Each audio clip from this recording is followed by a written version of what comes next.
In the several months that I had shared the Baker Street lodgings with Sherlock Holmes, I was consistently amazed by the indefatigable energy he poured into his never-ending war on crime. But my physician's eye could see the strain that perhaps another wouldn't have noticed. Thus it was one morning that I prevailed upon him to join me for a day in the country. All seemed tranquil at first, but I was to learn, as I did in later years, that when Sherlock Holmes did not seek trouble, it often sought him.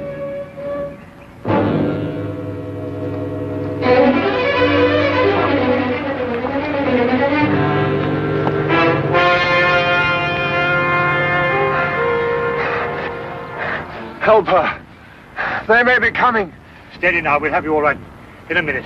What's happened to the young lady? Who are you running from? Stark. Carroll. They tried to kill me. Out now, Holmes. Perhaps we'd better get them to London, eh? I very thought.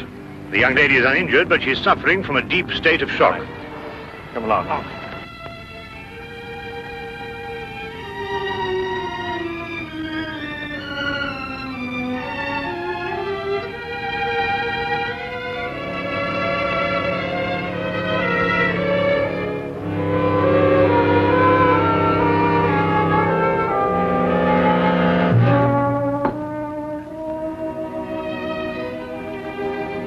Drink this, will you?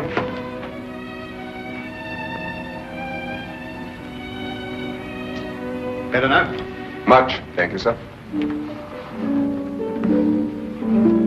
Will she be all right, Doctor? Oh, yes, I think so. Twice last night she saved my life. Who is she? I don't know. We only met last night. I'm afraid she's mute. What, deaf mute? No, she hears and understands perfectly. How did you meet her? Well, it all started yesterday afternoon. Seems an eternity since then. I was in my office, facing the realities of my professional situation. I suppose that everyone finds his first venture into independent business to be a dreary experience. After a year of it, I'd about decided to admit failure and seek employment with some recognized firm. It was at that point that I received a client. Mr. Hatherley? His name was Colonel Lysander Stark. Had I known then what horror he was bringing into my life, I would have strangled him right then and there. Frankly, Mr. Hatherley, the commission I have come here to offer you deals with a matter of extreme secrecy. I have gone to some lengths to acquaint myself with both your professional and your personal qualifications. Personal qualifications, sir? Yes. I know you to be an efficient hydraulic engineer, but also that you are a bachelor, an orphan, and that you reside here alone in London. Why, that's very true, but I'm afraid I don't understand. You shall when I explain the assignment. Do I have your word that our conversation will go no further than this room? Of course, sir. I shall respect your confidence. Excellent. Well then, does £50 for a night's work appeal to you? £50? I note by your expression that you suspect some illegality. Let me set your mind at rest on that score. Exactly what you want me to do? To repair a hydraulic press, Mr. Hatherley. A rather large hydraulic press. Well, that hardly seems unusual.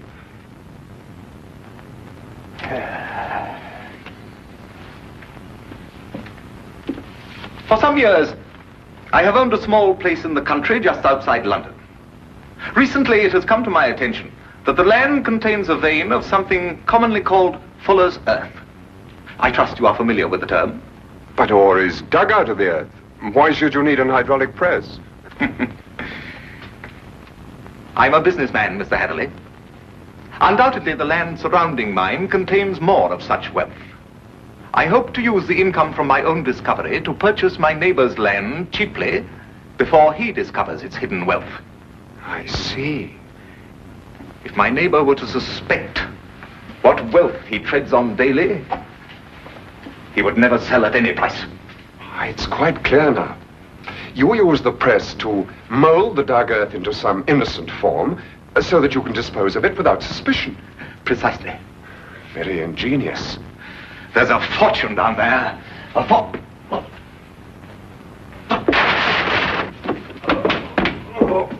Is anything wrong? What is it, Colonel Stark? Can I get you something?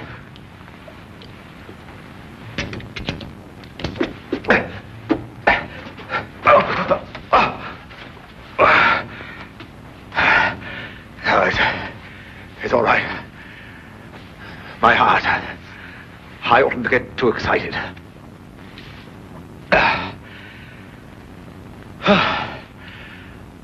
Well, I've put my trust in you, Mr. Hatherley. Do you accept the commission? When do I begin, sir? I promised to meet him that night. Last night, at Ayford Station. The time he suggested was quite late, 11:30. But he insisted that it would be less conspicuous. I freely admit that the money kept me from exercising a more natural curiosity at such bizarre proceedings. One point, sir. When we encountered you, admittedly you were in a highly nervous state, but you kept repeating that they were after you. Did this man Stark have a confederate? Yes, a foreigner, a man named Carroll. I was to meet him later that night. Go on. Last night I boarded the train to Ayford and arrived there a little past 11 as ordered. And Colonel Stark was waiting? He was. We drove for almost an hour, and then we stopped suddenly, and he almost pulled me into a darkened house. Stark muttered under his breath as he fumbled to strike a match, but suddenly a light appeared at the top of the stairs.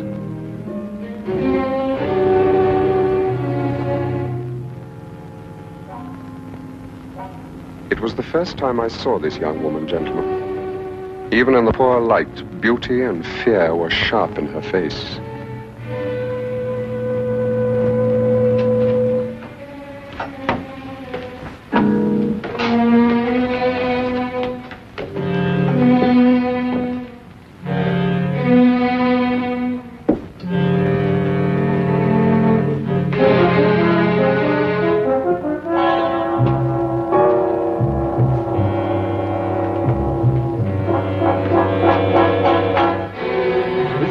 Is our housekeeper. How do you do, miss? She cannot answer you, I'm afraid. She is quite mute. I forgot to tell you that I have a colleague, Monsieur Carroll, brilliant mineralogist. I'll fetch him for you, if you'll excuse me for a moment. By all means.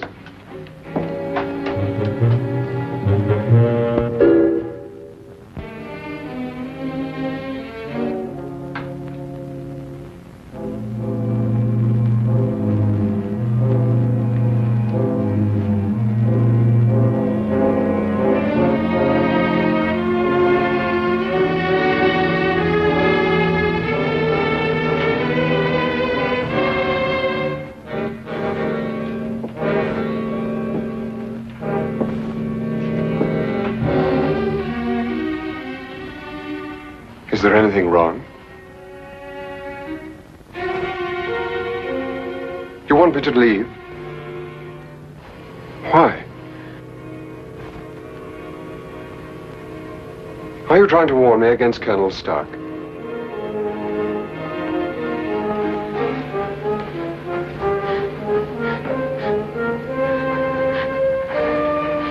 Why should I fear Colonel Stark? I only met him this afternoon.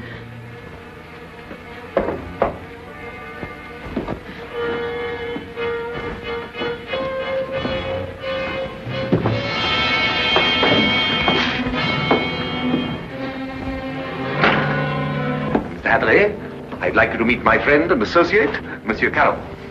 A pleasure, sir. Colonel Stark will show you our press and explain the difficulties we have. I'll join you in a moment, after I have arranged with our housekeeper for your stay tonight. Yes, that's a good idea. Will you come this way, Mr. Hatherley?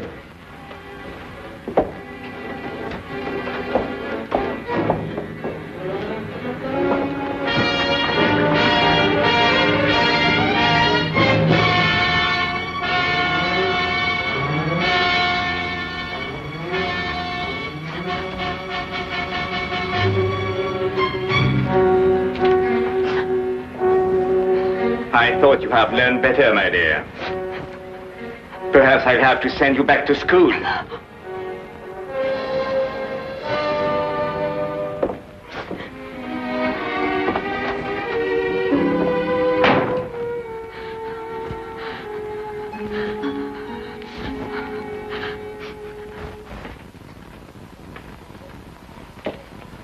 Yes, in principle, this is the standard hydraulic press.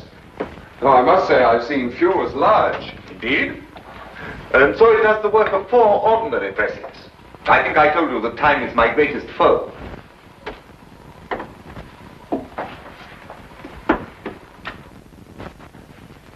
Would you bring more light, please?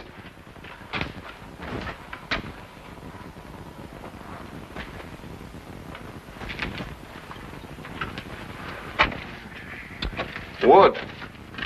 Concrete would have given you more support. Are these walls reinforced from the outside? Bruno. I was just about to explain to Mr. Hatherley that all the walls except the one he is examining are reinforced. However, There's no trouble with the walls. It's in the machinery. You'll hear it. Good. Just wanted to check up first.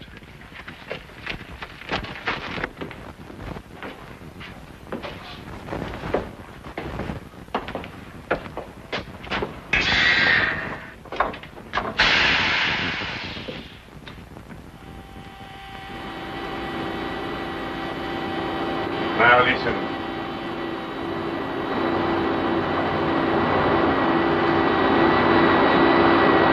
Know what it is? One of the cylinders is leaking fluid, cutting down your power.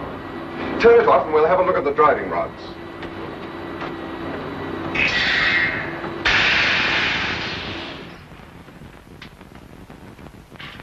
I knew what I was after, and the rest proved to be no problem. Of course. You knew by then the true purpose of the press. Not quite. Although I was sure it was not for making dirt brick molds. Much too large for that. But they'd lied to me so blatantly, I thought it best not to call them on it right off. Well, what were they using the press for? Fairly obvious. They are counterfeiters. They use the press to form the amalgam that takes the place of silver. So I learned during the night. It was naive of me to assume that everyone but myself was asleep, but I did.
It's amalgam, Mr. Hatherley.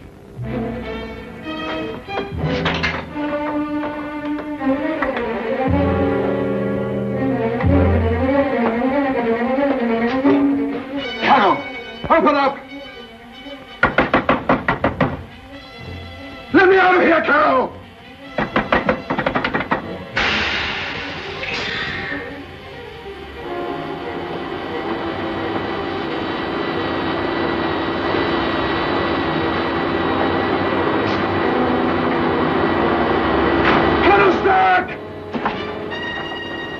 No one knew better than myself what that sound meant.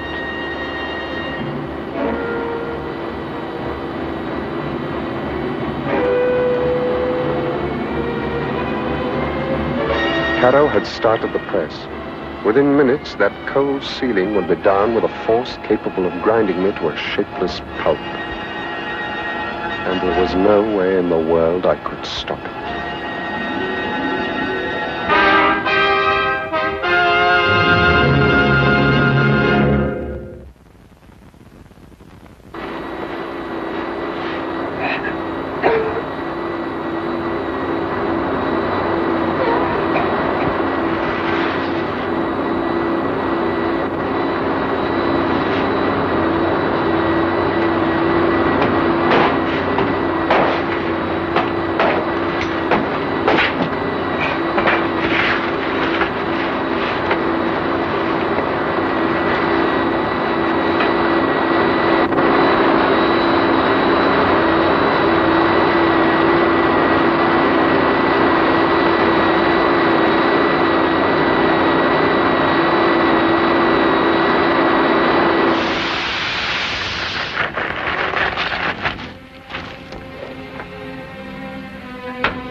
will come with me.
What is this?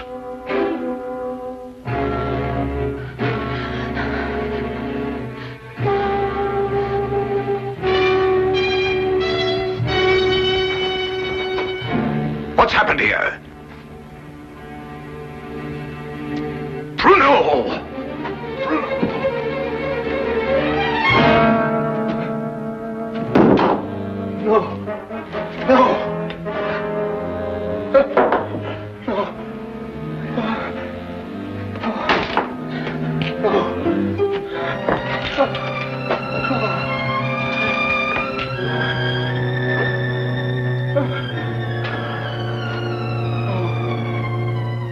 That's almost the last lucid recollection I have. I remember carrying her outside and plunging ahead into the darkness. Then you have no memory of going through the woods? Almost none. The next thing I remember, you and Dr. Watson were bending over me. Are you all right? She screamed. Did you hear her? Yes, quite clearly. Please, don't let them send me back. I can't bear it.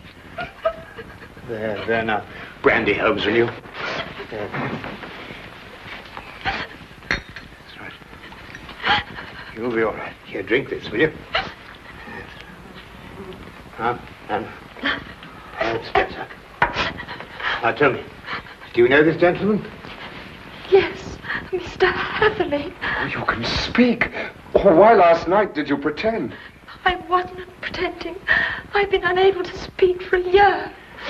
Excuse me, Miss, Connors. Ruth Connors. Miss Connors. I gather that the events of last night gave you a shock, rather like a shock you received a year ago. Yes.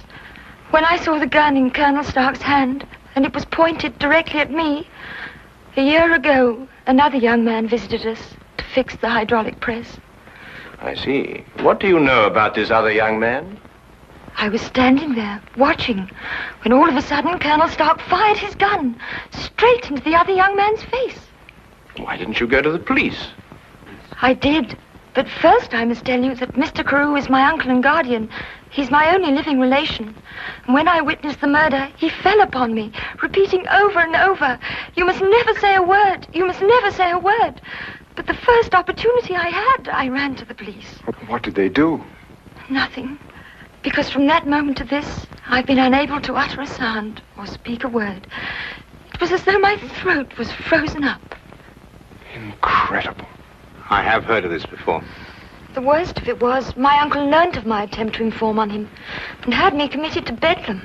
The insane asylum? I spent 6 long months there, 6 horrible, unforgettable months before they released me in his custody. After that, he forced me to do his bidding by threatening to send me back. Send me back to school was the expression he used. Why, that's horrible. Very. And I think it's time we called in our old friend, Inspector Lestrade. If only to deal with this man, Carew. You're not forgetting Stark, are you? Oh, I expect we'll find his remains, Watson. The loss of his medicine undoubtedly saved England the cost of executing him. Well, come along.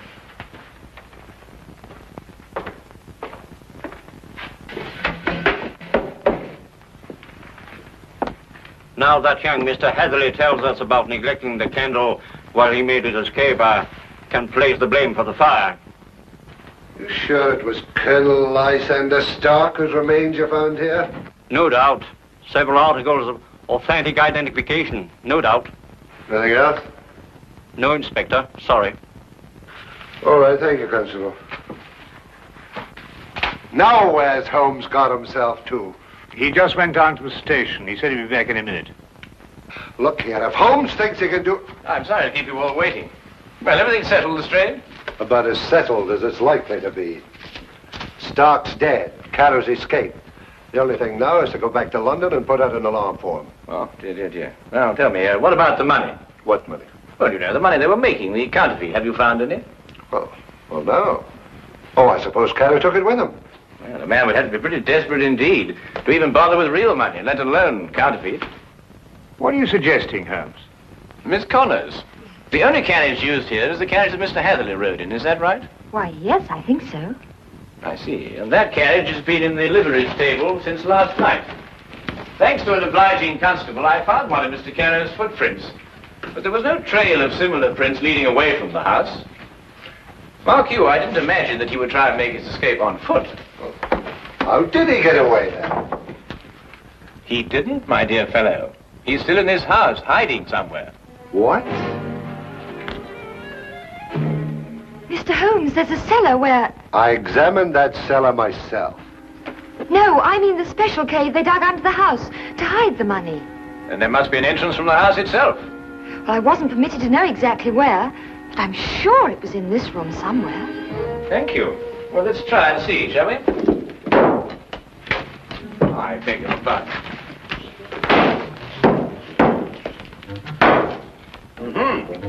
What have we got here?